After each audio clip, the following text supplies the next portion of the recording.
Praise lord. అందరికీ వందనాలు. మరి ఈ సమయంలో మీ అందరితో ఇలాగా కలుసుకోవడానికి దేవుడు మహాకృప చూపించున్నాడు. మరి ఈరోజు పరిశుద్ధ గ్రంథమైనటువంటి హోలీ బైబిల్లో ఒక మాటను మనం ధ్యానిద్దాం. మరి 115వ కీర్తనలో 13వ వచనంలో ఒక మాట రాయబడి ఉంటుంది. పిల్లలనేమి పెద్దలనేమి తన యందు భయభక్తులు గల వారిని దేవుడు ఆశీర్వదిస్తాడు. పిల్లలనైనా పెద్దలనైనా దేవుడు ఆశీర్వదిస్తాడు. ఎలాంటి ఆశీర్వాదము అంటే, ఈ లోకంలో ఎవరైతే దేవుని యందు భయభక్తులు కలిగి ఉంటారో దేవుడు వారిని ఆశీర్వదిస్తాడు.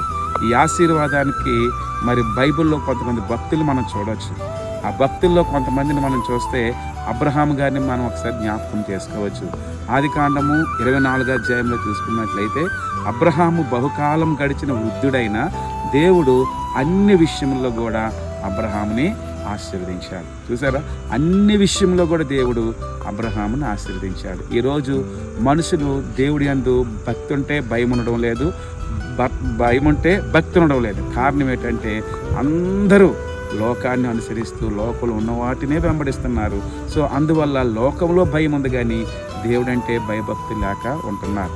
మరి అబ్రహాము భక్తుని చూస్తే ఆయన దేవుని యందు భయభక్తులు కలిగి ఉన్నాడు కాబట్టి ఆయనను అన్ని విషయంలో దేవుడు వృద్ధాప్యంలో ఆశీర్వదించాడు. మరి బైబిల్లో 128వ కీర్తన మనం చూసుకున్నట్లయితే యెహోవా యందు భయభక్తులు కలిగిన వారు ఇలాగూ ఆశీర్వదించబడతారు. అది ఎలాగ ఆశీర్వదించబడతారంటే, ఏ వ్యక్తి అయితే దేవుని యందు భయభక్తులు కలిగి ఉంటారో వారి చేతుల కష్టార్జితాన్ని వారు అనుభవిస్తారు. వారి భార్య మరి లోగిట ద్రాక్షవల్లిగా ఉంటుంది, వారి పిల్లలు ఒలీవ మొక్కల వలె వారి భోజన బల్ల చుట్టూ ఉందురు అని రాయబడింది. యెహోవా యందు ఇలాగూ భయభక్తులు కలిగిన వారు ఇంకా దేవుడిలో సమృద్ధి జీవాన్ని పొందుతారని బైబిల్ సెలవిస్తూ ఉంది. ఈరోజు దేవుడు ఆశీర్వాదం నీకు కావాలా? దేవుడు ఆశీర్వాదం కావాలంటే ఈ క్షణమే నువ్వు దేవుని యందు భయభక్తులు కలిగి ఉండు.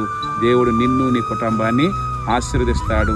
శాశ్వతమైన జీవితాన్ని, శాశ్వతమైన పరలోకాన్ని దేవుడు మీకు అనుగ్రహిస్తాడు. ప్రియమైన వారలారా, మరి దేవుడు ఆశీర్వాదం కావాలంటే నువ్వు దేవుని యందు భయభక్తులు కలిగి ఉన్నప్పుడే అబ్రహామును దేవుడు దీవించినట్లు నీ భార్యని దేవుడు దీవిస్తాడు.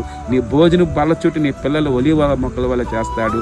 నీ చేతుల కష్టార్జితాన్ని అనుభవించేటట్లుగా దేవుడు నీకు చేస్తాడు. ఈ మాటలు వింటున్న నీవు ఈ క్షణమే దేవుని యందు భయభక్తులు కలిగి ఉండాలని ప్రభుపేట మీకు తెలియజేస్తా ఉన్నాను. దేవుడి మాటలు దీవించును గాక. ఆమేన్.